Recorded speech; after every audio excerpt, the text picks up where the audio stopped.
Hello दोस्तों, आप सभी का स्वागत है मेरे यूट्यूब चैनल सुबह स्टडी पे। आज हम लोग पढ़ेंगे जो स्पीडी के बुक है साइंस स्पेशल, जो कि वॉल्यूम 2 है, उसका अगला पार्ट। तो चलिए शुरू करते हैं। इसमें पहला क्वेश्चन हो जाएगा, एक नंबर है, एंजाइम मूलतः क्या होता है। जो एंजाइम होता है ये मूल रूप से प्रोटीन होता है, और प्रोटीन सबसे अधिक मात्रा में किससे मिलता है। सोयाबीन या दाल में सबसे अधिक प्रोटीन मिलता है। सोयाबीन उत्पादन में अग्रणीय राज्य कहेगा तो मध्य प्रदेश हो जाएगा। वसा का संश्लेषण कहेगा कहाँ पे होता है, तो वसा का संश्लेषण होता है माइटोकॉन्ड्रिया में। शर्करा के उदाहरण हो जाएगा ग्लूकोज, फ्रक्टोज, ये सब है, ये शर्करा के उदाहरण है। और सबसे मीठा शर्करा कहेगा तो फ्रक्टोज हो जाएगा। विटामिन से हमें कोई भी ऊर्जा प्राप्त नहीं होती है। विटामिन से हमें कोई भी ऊर्जा प्राप्त नहीं होता है। बाकी जो लिखा गया क्वेश्चन है ये सभी एग्जाम के लिए महत्वपूर्ण है, जो कि देखते हैं। हरा प्रोटोजोआ का अन्य नाम क्या है, तो हरा प्रोटोजोआ के अन्य नाम हो जाएगा यूग्लिना। हरा प्रोटोजोआ के अन्य नाम हो जाएगा यूग्लिना। नील हरित शैवाल किसे कहते हैं, तो साइनोबैक्टीरिया को नील हरित शैवाल कहते हैं।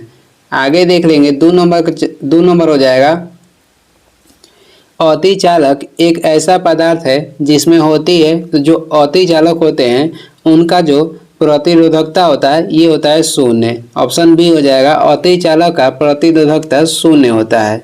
और प्रतिरोधकता शून्य होने के कारण अतिचालक में धारा का प्रवाह सर्वोत्तम होता है। धारा का प्रवाह क्या होता है, तो सर्वोत्तम होता है। अतिचालक में चुंबकीय क्षेत्र तरंगित किया जा सकता है। अतिचालक में जो चुंबकीय क्षेत्र है तरंगित किया जा सकता है। 3 नंबर क्वेश्चन है, एक हर्स पावर बराबर होता है, तो एक हर्स पावर यानी कि 1 HP बराबर होता है 746 वाट। और एक हर्स पावर ये किसका मात्रक है, तो ये शक्ति का मात्रक है।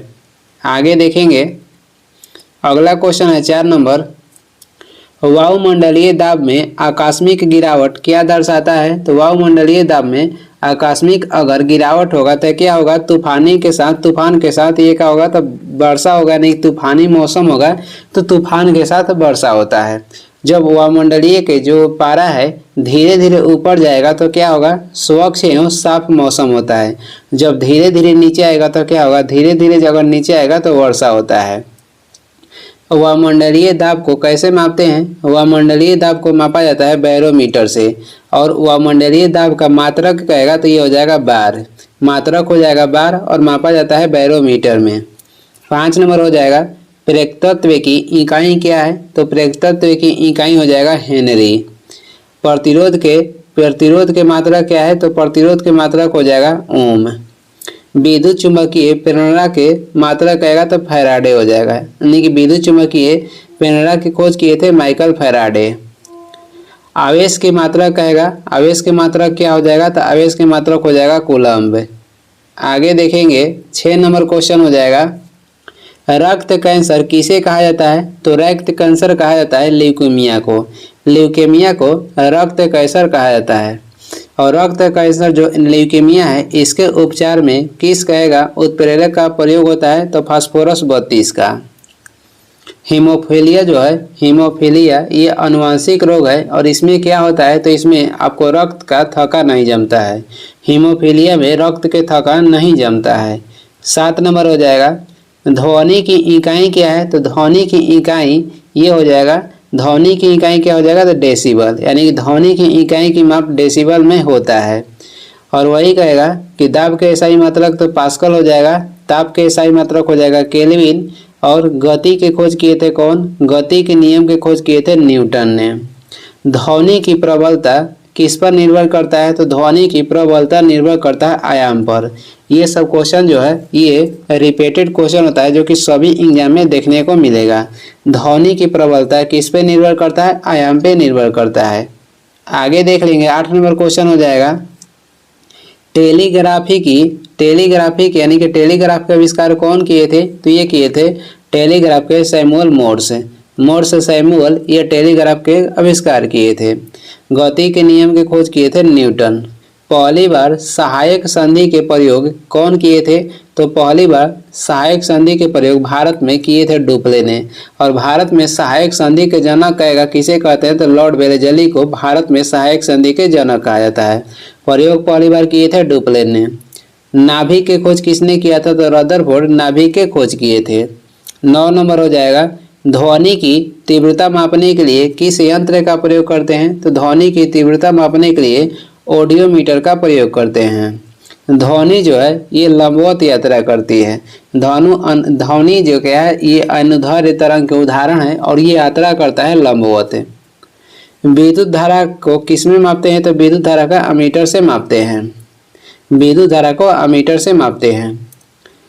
गैस के दाब की माप किससे की जाती है, तो गैस के दाब की माप की जाती है मैनोमीटर से। आगे देख लेंगे, अगला क्वेश्चन हो जाएगा 10 नंबर है, शुष्क सेल किसे कहते हैं, तो शुष्क सेल कहते हैं प्राथमिक सेल को। शुष्क सेल कहते हैं प्राथमिक सेल को। और प्राथमिक सेल चार्ज हो सकता है, जो प्राथमिक सेल होते हैं उसे चार्जेबल बैटरी भी कहते हैं। और जो द्वितीयक सेल होते हैं ये चार्ज नहीं हो पाते हैं। प्राथमिक जो सेल है इसे हम चार्ज कर सकते हैं, लेकिन द्वितीयक सेल को चार्ज नहीं कर सकते हैं। 11 नंबर हो जाएगा, चुंबकीय फ्लक्स की यूनिट क्या यानी कि मात्रक क्या है, चुंबकीय फ्लक्स के मात्रक हो जाएगा वेबर। चुंबकीय फ्लक्स के मात्रक हो जाएगा वेबर। चुंबकीय क्षेत्र के एसआई मात्रक कहेगा तो टेस्ला हो जाएगा। विद्युत धारा के एसआई मात्रक हो जाएगा एम्पियर। शक्ति के एसआई मात्रक हो जाएगा वाट। कहेगा हाइड्रोजन धातु में सर्वाधिक अभिक्रियाशील कौन सा है, तो ये हो जाएगा फ्लोरीन। हाइड्रोजन में सबसे अभिक्रियाशील कौन सा है, तो ये हो जाएगा फ्लोरीन। आगे देख लेंगे 12 नंबर क्वेश्चन हो जाएगा, विद्युत ऊर्जा की इकाई क्या होती है, तो विद्युत ऊर्जा की इसमें इकाई हो जाएगा किलोवाट घंटा। विद्युत ऊर्जा की इकाई हो जाएगा किलोवाट घंटा। शक्ति की इकाई हो जाएगा वाट। विभवांतर के कहेगा ईसाई मतलब क्या हो जाएगा, तो वोल्ट हो जाएगा। 13 नंबर देखेंगे, प्रतिरोध की यूनिट क्या होती है, तो प्रतिरोध की यूनिट हो जाएगा ओम। और प्रतिरोध अधिक होने पर धारा के प्रवाह कम होता है। शक्ति के वाट हो जाएगा। 14 नंबर है, वायुमंडल में बादलों की तैरने का कारण क्या है, तो वायुमंडल में बादल तैरते हैं कम घनत्व के उपस्थिति के कारण। सिकोया जो पौधा है, सिकोया ये संसार के सबसे लंबा वृक्ष है। सिकोया क्या है, तो संसार के सबसे लंबा वृक्ष है। आगे देख लेंगे 15 नंबर हो जाएगा, मानव नेत्र की दूरदृष्टि को क्या कहते हैं, तो मानव नेत्र की दूरदृष्टि को कहा जाता है हाइपरमेट्रोपिया। हाइपरमेट्रोपिया कहा जाता है। और इसमें क्या होता है, तो इसमें जो प्रतिबिंब बनता है ये रेटिना के पीछे बनता है। दूरदृष्टि दोष में जो प्रतिबिंब बनता है रेटिना के पीछे बनता है। और दूरदृष्टि दोष में जो वस्तु दिखाई देता है ये दिखाई देता है दूर के। जो रोग होगा यानी कि दूर दृष्टि होगा तो दूर के वस्तु दिखाई देगा, निकट दृष्टि दोष होगा तो निकट के वस्तु दिखाई देगा। आगे देखेंगे मायोपिया किसे कहते हैं, तो मायोपिया निकट दृष्टि दोष को मायोपिया कहते हैं। और इसे ठीक करने के लिए अवतल लेंस का प्रयोग होता है। और हाइपरमेट्रोपिया को दूरदृष्टि रोग कहते हैं और इसे ठीक करने के लिए उत्तल लेंस का प्रयोग करते हैं। मोतियाबिंद में क्या होता है, तो मोतियाबिंद में ऑपरेशन करके लेंस को बदला जाता है। विटामिन ए के कमी से रतौंधी रोग होता है। 16 नंबर हो जाएगा, मायोपिया से क्या तात्पर्य है, तो मायोपिया को निकट दृष्टि दोष कहते हैं। और इसमें जो प्रतिबिंब बनता है इसमें रेटिना के आगे प्रतिबिंब बनता है। दूरदृष्टि दोष में क्या होता है, तो जो दूरदृष्टि में दूर की वस्तु दिखाई देता है और निकट दृष्टि दोष में निकट की वस्तु दिखाई देता है। वर्धनता जो रोग है इसमें क्या होता है, तो इसमें लाल और हरा रंग की पहचान नहीं हो पाता है। आगे देख लेंगे 17 नंबर हो जाएगा, निम्न में कौन सा जल संक्रामक रोग है, तो इसमें जल संक्रामक रोग हो जाएगा हैजा रोग। ये होता है गंदा जल से जो या खराब जल पीने से होता है हैजा रोग। हैजा के टीके की खोज किसने किया था, तो रॉबर्ट कोच ने हैजा के टीके की खोज किए थे। चेचक होता है वायरस के कारण और चेचक के टीके की खोज किए थे एडवर्ड जेनर ने। 18 नंबर हो जाएगा, दूरदृष्टि से पीड़ित व्यक्ति की स्पष्ट दृष्टि की न्यूनतम दूरी क्या है, तो ये हो जाएगा 25 सेंटीमीटर। और समान दृष्टि वाले व्यक्ति के भी न्यूनतम दूरी कहेगा तो 25 सेंटीमीटर हो जाएगा। अधिकतम दूरी क्या होता है, तो अधिकतम दूरी होता है स्पष्ट दृष्टि के अधिकतम दूरी होता है अनंत। आगे देखेंगे 19 नंबर क्वेश्चन हो जाएगा, टिबिया अस्थि कहाँ पे पाई जाती है? तो टिबिया अस्थि पाई जाती है पैर में। वही कहेगा शरीर के सबसे लंबी हड्डी जो कि फीमर है ये पाई जाती है जांघ में। टिबिया जो अस्थि है यानी कि हड्डी ये पैर में पाई जाती है और शरीर की सबसे लंबी हड्डी पाई जाती है जांघ में जिसका नाम है फीमर। शरीर की सबसे छोटी हड्डी कौन सी है? तो अस्टेपिस जो कि कान में पाई जाती है। 20 नंबर हो जाएगा विटामिन ई की कमी से निर्मित रोग कौन सा है? तो विटामिन ई की कमी से मानव शरीर में जनन क्षमता में कमी हो जाता है। विटामिन ई के रासायनिक नाम कहेगा तो टेकोफेरॉल हो जाएगा। विटामिन ए के कमी से अंधापन होता है, रासायनिक नाम हो जाएगा रेटिनॉल। एकमात्र विटामिन डी है जो कि हार्मोन के रूप में पाया जाता है और विटामिन डी की कमी से मानव शरीर में रिकेट्स की बीमारी होती है। बेरी जो रोग है ये विटामिन बी1 के कमी से कारण होता है और विटामिन बी1 के रासायनिक नाम कहेगा तो थायमीन हो जाएगा। आगे देखेंगे 21 नंबर है किस अंग के दोषपूर्ण कार्य करने से मधुमेह रोग हो जाता है? तो कह रहा है कि किस अंग को दोषपूर्ण यानी कि कार्य नहीं करने से मधुमेह होता है? तो अग्नाशय के काम नहीं करने से मानव शरीर में मधुमेह रोग होता है क्योंकि अग्नाशय ग्रंथि से इंसुलिन स्रावित होता है। अग्नाशय ये मानव शरीर के दूसरा सबसे बड़ा ग्रंथि है और इसे मिश्रित ग्रंथि भी कहते हैं। मिश्रित ग्रंथि इसे इसलिए कहा जाता है क्योंकि ये अंतःस्रावी और बाह्यस्रावी दोनों है। मानव शरीर के सबसे बड़ा ग्रंथि कहेगा तो ये हो जाएगा यकृत। टीबी जो रोग है ये प्रभावित करता है फेफड़ा को। विश्व टीबी दिवस मनाया जाता है 24 मार्च को। एनीमिया रोग ये मानव शरीर में लोहा की कमी से कारण होता है और ये प्रभावित करता है तिल्ली को। मूत्र के सर्वाधिक निर्माण कहाँ पे होता है? तो मूत्र के निर्माण होता है वृक्क में। 22 नंबर हो जाएगा एस्टिग्मेटिज्म एक बीमारी है। एस्टिग्मेटिज्म एक बीमारी है तो ये बीमारी है आँखों का। और जो ट्रेकोमा है ये भी आँखों का बीमारी है। ट्रेकोमा जीवाणु के कमी के कारण होता है। शरीर के सबसे छोटी हड्डी अस्टेपिस और ये कान की हड्डी है। गले को प्रभावित करने वाला रोग हो जाएगा डिप्थीरिया। डिप्थीरिया किसको प्रभावित करता है? तो गला या श्वास नली को। 23 नंबर हो जाएगा सार्स का पूर्ण रूप क्या है? तो सार्स के पूर्ण रूप हो जाएगा severe acute respiratory syndrome. SARS के पूर्ण रूप हो जाएगा severe acute respiratory syndrome. SARS ये विषाणु जनित रोग है यानी कि विषाणु से होता है। जो टीका रोग है, टीका रोग किस में होता है? तो मूंगफली में टीका रोग होता है। मूंगफली उत्पादन में अग्रणी राज्य कहेगा तो ये हो जाएगा गुजरात। मूंगफली उत्पादन में अग्रणी राज्य हो जाएगा गुजरात। 24 नंबर क्वेश्चन है फलों के अध्ययन को क्या कहते हैं? तो फलों के अध्ययन को कहा जाता है पोमोलॉजी। फल के अध्ययन किस में करते हैं? तो पोमोलॉजी में। सब्जी के अध्ययन किया जाता है हॉर्टिकल्चर में। समय के अध्ययन किस में किया जाता है? होरोलॉजी में समय का अध्ययन होता है। फेरेनोलॉजी में किसका अध्ययन करते हैं? तो मस्तिष्क का।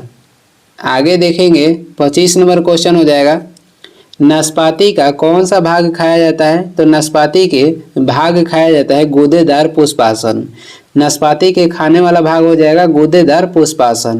कहेगा कि लौंग किससे प्राप्त होता है? तो ये प्राप्त होता है पुष्प के कली से। 26 नंबर क्वेश्चन हो जाएगा 26 नंबर है रंजक व खाद्य पदार्थ बनाने में प्रयोग किया जाता है। तो रंजक व खाद्य पदार्थ बनाने में प्रयोग किया जाता है कैरामल का। जो पीच ब्लेड है ये किसका अयस्क है? तो यूरेनियम के अयस्क हो जाएगा पीच ब्लेड। और एक आता है कार्नेटाइट। कार्नेटाइट ये भी किसका अयस्क है? तो यूरेनियम का। और कार्नेलाइट कहेगा कार्नेलाइट किसका अयस्क है? तो ये पोटेशियम और मैग्नीशियम का अयस्क हो जाएगा कार्नेलाइट। कार्नेलाइट कहेगा तो पोटेशियम और मैग्नीशियम का अयस्क है। वही कार्नेटाइट कहेगा तो ये यूरेनियम का है। पीच ब्लेड भी यूरेनियम का अयस्क है। 27 नंबर हो जाएगा नाइट्रोजन यौगीकरण के लिए कौन सी फसल सहायक है? तो ऑप्शन के अनुसार इसमें हो जाएगा बीन्स। नाइट्रोजन यौगीकरण के लिए सहायक फसल हो जाएगा बीन्स। और नाइट्रोजन यौगीकरण में सहायक फसल दलहन फसल भी होता है।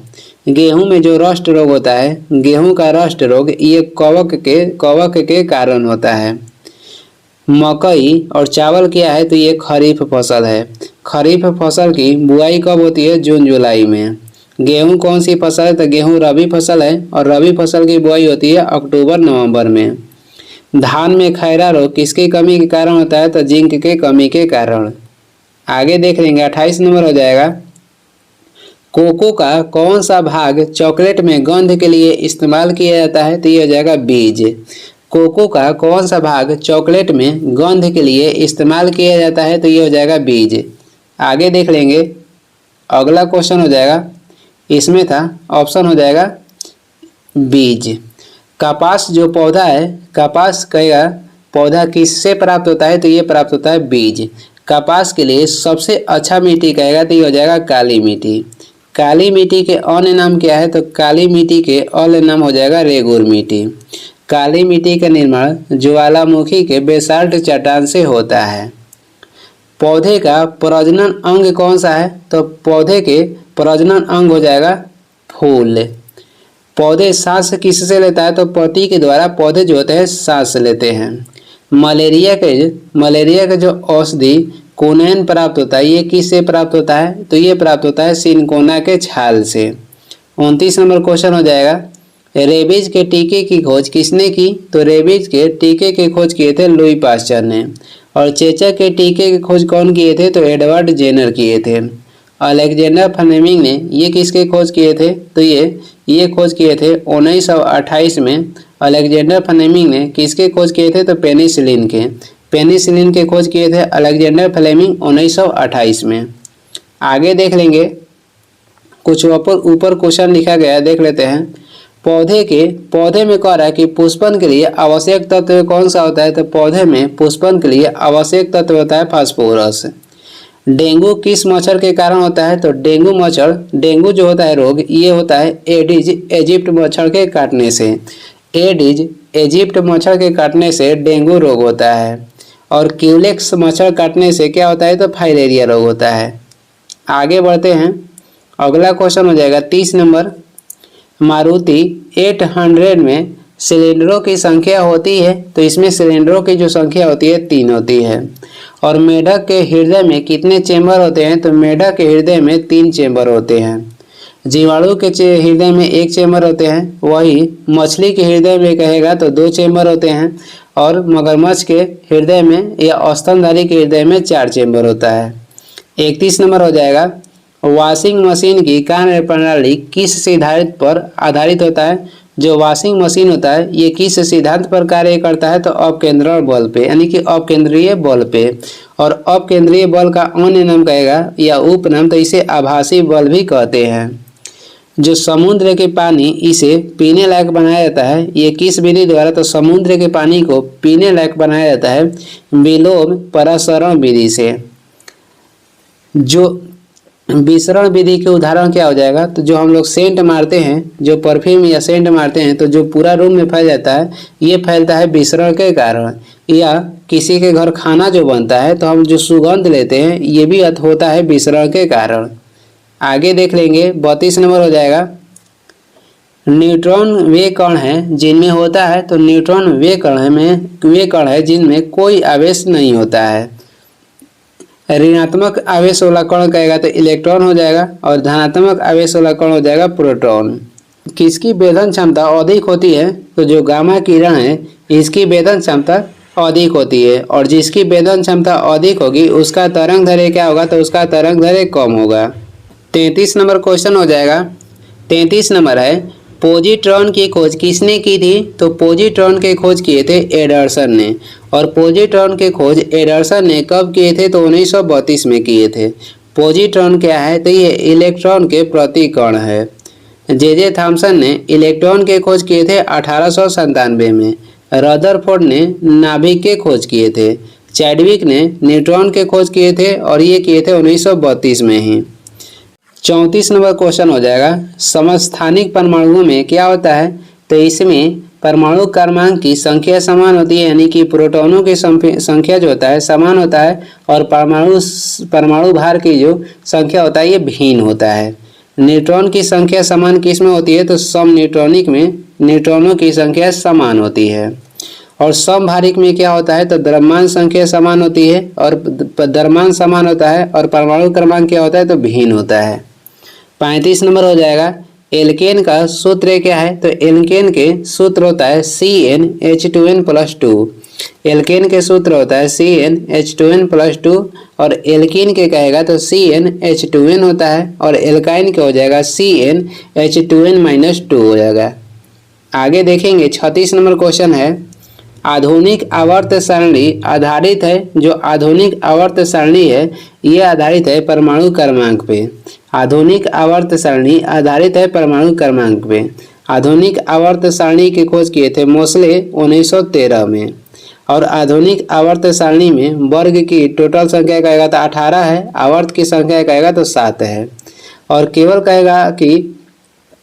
कहा गया कि आवर्त सारणी की खोज किसने किया था? तो मेंडलीव किए थे पहले 1869 में और इनकी कहेगा आवर्त सारणी किस पे आधारित थी? तो परमाणु भार पे आधारित थी और मेंडलीव के आवर्त सारणी में वर्ग की संख्या 9 था, आवर्त की संख्या 7 था। आगे देख लेंगे 37 नंबर क्वेश्चन है, जिप्सम का व्यापारिक नाम क्या है? तो जिप्सम के व्यापारिक नाम हो जाएगा कैल्शियम सल्फेट।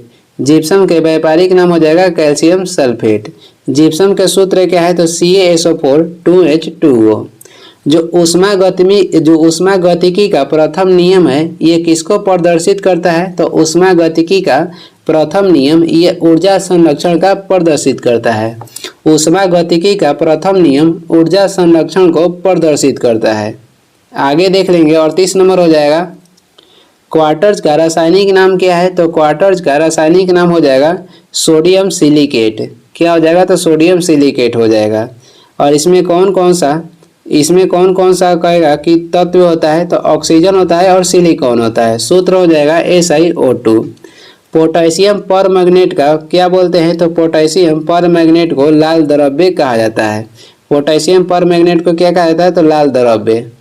39 नंबर हो जाएगा, रेडियोधर्मिता की खोज किसने की? तो रेडियोधर्मिता की खोज किए थे कौन? ये किए थे हेनरी बैकुरल ने। रेडियोधर्मिता की खोज किए थे हेनरी बैकुरल ने। जो गोल्ड पार्टिकल कण है हिग्स बोसोन ये किसके नाम पर रखा गया है? तो ये रखा गया है सत्येंद्रनाथ बोस के नाम पे। अल्बर्ट आइंस्टीन ने किसके खोज किए थे? तो प्रकाश के विद्युत प्रभाव के खोज किए थे और इनके लिए इसी खोज के लिए इनको नोबेल प्राइज दिया गया था 1921 में। और वही एक क्वेश्चन आता है कि भारत के आइंस्टीन किसे कहा जाता है? तो भारत के आइंस्टीन कहा जाता है नागार्जुन को। भारत का आइंस्टीन कहा जाता है नागार्जुन को। नागार्जुन किसके दरबार में रहते थे? तो ये रहते थे कनिष्क के दरबार में। किसके दरबार में? तो कनिष्क के। कनिष्क जो थे ये कुषाण वंश के सबसे प्रतापी शासक थे, क्रम से कहेगा तो तीसरा थे। कुषाण वंश के संस्थापक कहेगा तो कुजुल कटफिशिस हो जाएंगे। राजधानी था पुरुषपुर या पेशावर। ये इस वीडियो के लास्ट क्वेश्चन है। वीडियो को लास्ट तक देखने के लिए धन्यवाद।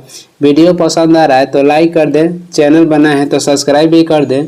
कुछ सुझाव एवं सलाह देना है तो कमेंट करके ज़रूर बताएं और इसका PDF चाहिए तो डिस्क्रिप्शन में टेलीग्राम का लिंक है, वहाँ से डाउनलोड कर सकते हैं या टेलीग्राम पर सर्च भी कर सकते हैं सुबह स्टडी। Thank you.